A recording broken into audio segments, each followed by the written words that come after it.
A trip to Latin America? Or maybe not.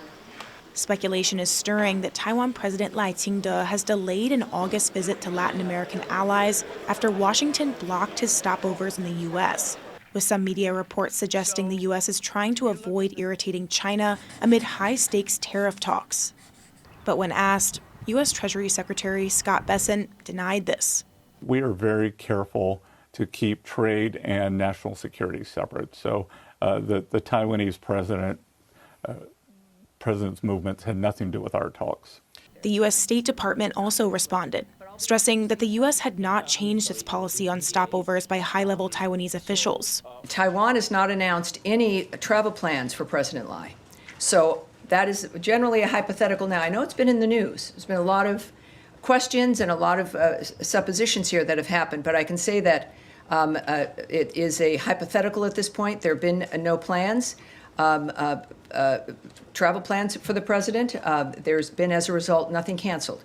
I can tell you, though, a reiteration that transits by high-level Taiwan officials, including presidents, are fully consistent with our longstanding policy and practice. This has not changed. The reactions come after Taiwan's presidential office on Monday said Lai had no plans for overseas trips in the near future. This raised some questions, as while Lai's Latin American tour was never officially confirmed by Taipei, local and international media had widely reported on an August trip to visit Belize, Guatemala, and Paraguay in Central and South America, a trip that would typically include stopovers in the U.S. Often it's an opportunity to meet with senior U.S. officials, both in the executive and the legislative branch. It's also an opportunity for them to sort of meet with key allies within the U.S.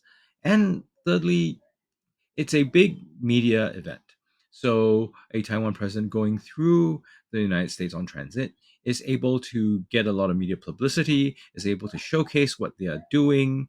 While the presidential office says Lai is staying in Taiwan to handle ongoing disaster recovery efforts and tariff talks with the U.S., there's speculation the U.S. might have come under pressure from China to deny the stopovers.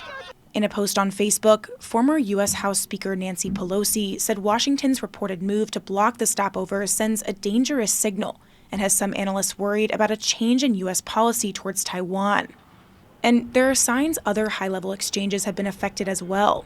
The Washington Post says Taiwan's Defense Minister Wellington Koo had planned a trip to the U.S. to meet top military officials in June, but that visit was abruptly canceled after objections from China and is yet to be rescheduled. When asked, Taiwan's defense ministry refused to comment. With both sides keeping quiet about what's happening behind the scenes, uncertainty may linger for some time. Justin Wu and Cadence Quaranta for TaiwanPlus.